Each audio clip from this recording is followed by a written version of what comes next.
Hello folks, this is our day of reckoning. I guess we're going to take our chickens and harvest them. We have a Cornish jumbo. I think we have about 24 of them, and we're going to bring them through our process station today. This is our killing cone setup, and we're going to do 2 chickens at a time. And from that station we're going to move over to our scalding tank in this back corner, which we're going to keep at about 140-degree temperature. We do have a thermometer inside there, and I also went down to one of those big box stores and I purchased a heating element for a hot water heater, which I can plug in and maintain the 140-degree temperature. I used a couple of 1-inch flanges and put a gasket between them so that it won't leak, and plugged off the drain. So that'll maintain our scalding temperature. And from that station we're going to come over to our new device. We haven't tried this guy out yet. It's called a Easy Plucker, or the Whiz Bang I guess they call it.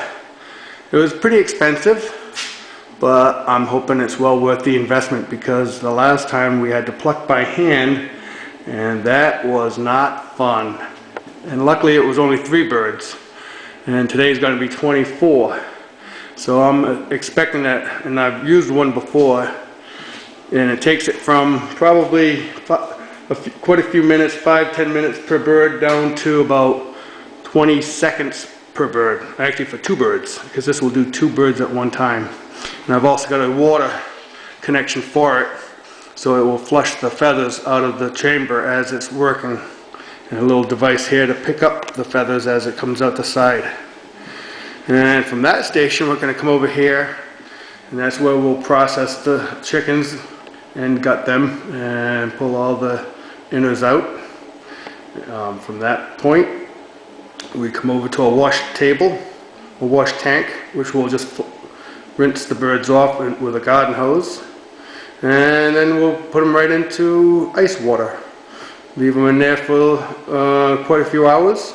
After that's done, they'll come over to our little freezer that we purchased from a friend for $100.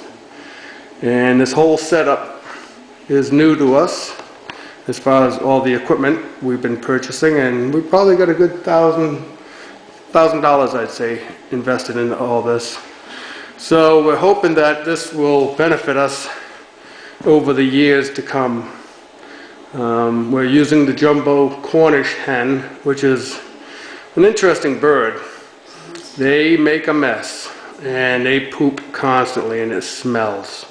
So having a chicken tractor so you can constantly move them, so that way you can spread it around and use it as fertilizer on your grass or whatever, might be a good idea.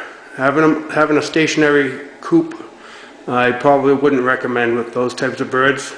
My other laying hens I free range, and they eat very little as far as grain, and they spread their mess all over the yard, so you never even notice it. And I am very happy with the free range, and I may try an Orpington next year, a buff Orpington. Right now we've got a white-laced Wyandottes, and very nice birds, but we want something that's going to be a cross between a meat and a layer, and try those out maybe, and maybe do a few of the Cornish jumbos, because those Cornish jumbos are interesting to say the least.